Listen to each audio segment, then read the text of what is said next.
Hello, good afternoon. Yes, it is good afternoon in Nigerian time.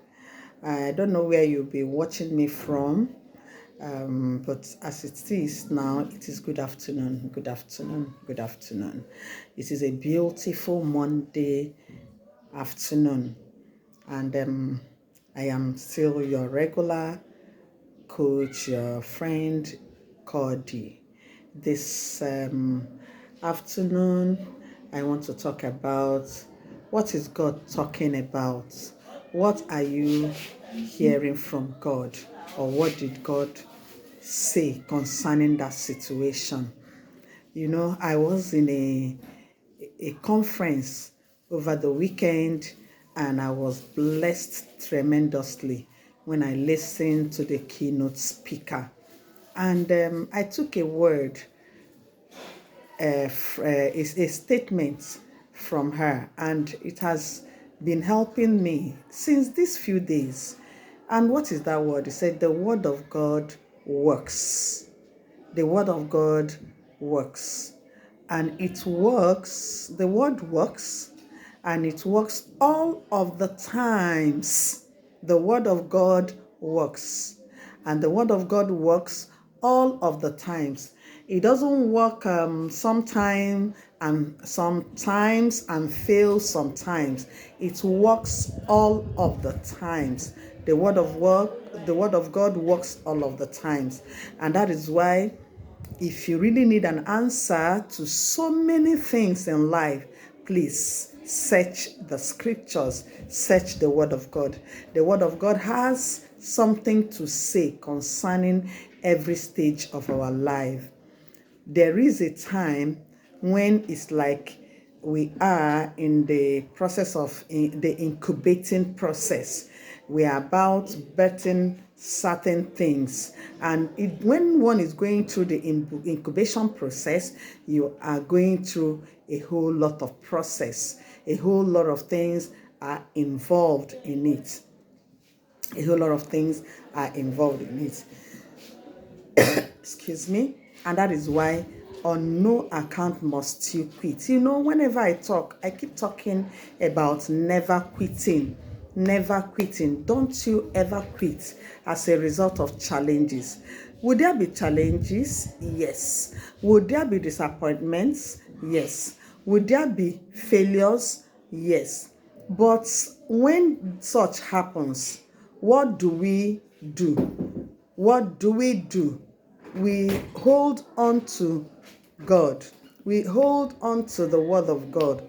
We hold on to what God is saying, because the word of God, like I said earlier, works, and it works all of the times. The word of God works all of the times. You know, you may be going through certain things in life that may not necessarily be exactly what you have bargained for. And at times you will keep saying, did I actually hear God? Well, did God actually speak to me on this issue? Yes, God spoke. But you know, God's ways are not our ways.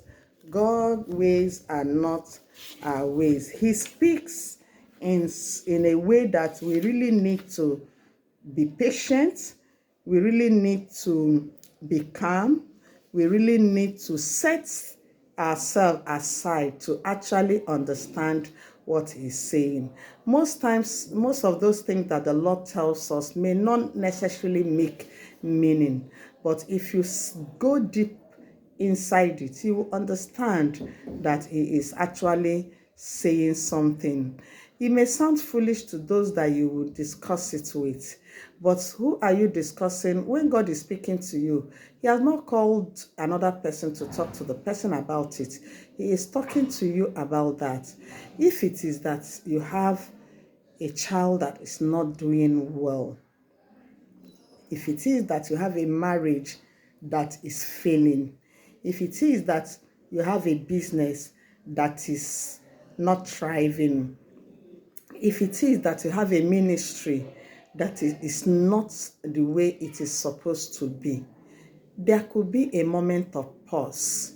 How many of us at some point in our life take a moment to go for retreat, to be alone with God, and let God speak concerning that matter, instead of you giving up, instead of you, he made a promise in the word of God that says, when you go through fire, it won't burn you. When you go through waters, you won't drown. Yes, that is true. But if you think that in this life, you will live it in such a way that there won't be a time of that going through that fire, it is a lie. And then what does fire do? Fire purifies. Fire refines.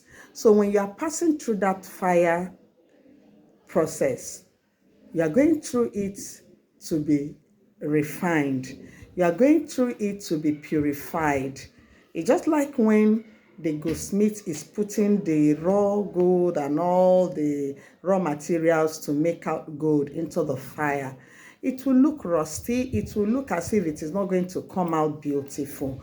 But by the time the material has gone through all those processes and it comes out, it becomes a very, very beautiful gold, glittering and worth it, and becomes a precious stone that is worth a lot. And that is what happens to us when, in the course of our life, we go through fire, we go through disappointments, we go through failures, we go through a lot of situations that may not really be what we are trusting God for. That is our processing time, when God is trying to refine us, when God is trying to purify us, and when we endure to the end, when we come out of that fire situation, you discover that you will come out a better person, you'll come out refined, you'll come out more beautiful, and then it comes with experiences, and then you'll be able to have something you are going to talk to someone about what has happened to you. That brings up about the time I was also going through my fire experience, where I was going in through that process. That was the period my husband was going through the processes of cancer of the lungs, and it was a very, very traumatic time. For a whole 2 years and 8 months, it was traumatic. And at the end of the day, throughout that period, God was putting me through a lot of tests, a lot of patience, a lot of agony, a lot of pain. But in all of it, I needed to know what was God saying concerning that situation. And at the end of the day, it turned out that he didn't survive out of it. And at the end of the day, it was like my world had crumbled. Yes, when things happen like that, as a human being, you will feel your world had crumbled. But at the end of the day, I was able to get what God was doing. I was able to get what God was saying. And that was what made me who I am today, because you will gain a lot of experience during your fire process. And that was why one day a sister rushed to me and said, Sister Cody, I need you to come with me to speak with a woman, to speak to a woman. I said, what is going on with her? She said she lost her husband. We, the sisters, everybody has spoken to her. Everybody has been around her, and it's like she wants to go down. It's like she's not gonna come out of it. But I want to believe that because you've been through that fire process, you've been through that experience, you are the best person in that position to do what? To speak with her.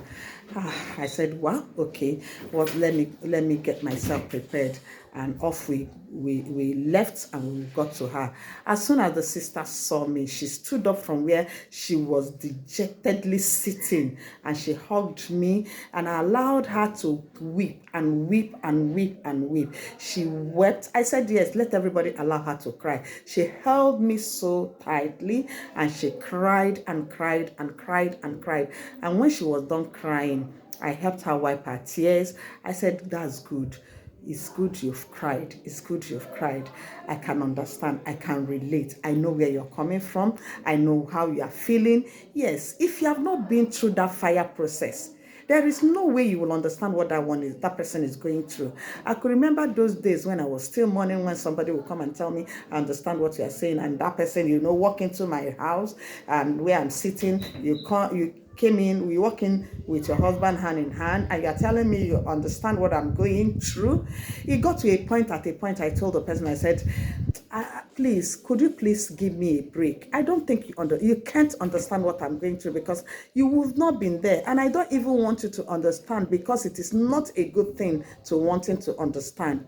But when I got to that my beloved sister's place, because I've been there, I've had the experience, I can talk about it, I can relate, I've been through the process, the stigma that comes with losing a husband, the stigma that comes with when people tag you as a widow, the stigma that comes to being alone, and all of that. I've been through it. When it is your fault, and when it is not your fault, what people will say, and all of that. People are bound to talk, yes. And I sat her down and we started talking. By the time we finished talking, she was happy. She stood up. She said, thank you, ma'am. I understand now. If you can pull through it, I can as well pull through it. And that is what I want to say today. There is no situation we find ourselves that somebody has not been there. But what is God saying? Like I said, I will still end it today with the word of God that says, the word of God works, and it works all of the times. Hold on to it. What is God saying concerning that situation? By the time you are attentive to him, you will come out from that your fire experience refined, shining, with a whole lot of experience that will empower you to be a succor to other people who will also come to such situation in life, and then you will have that shoulder that people can lean on, and they will say, if God has helped this my sister, God will help me. If God has helped this my brother, God will help me. Or have you even been in a situation where you don't have a job? I have a lot of stories that I'm going to talk about when next I come your way. How, as a woman, you can survive even when your husband does not have a job. How you can be a support, because God has called you a support to that man. You are there to support him and not to tear him down. We are going to talk about it. And by the time you stand by that man, by the time the man will be coming out of that situation, you'll be more honored. And that is why the word of God says in Proverbs 31 that many women have done excellently well, but you exceed them most. That will be your portion as a virtuous woman, and that has always been my portion. Your husband, your children will call you blessed, and everybody that comes in contact with you will know that yes, you are that woman the Lord has helped. You are that woman that God is using as an instrument to help other women, the women helping other women, sisters helping sisters.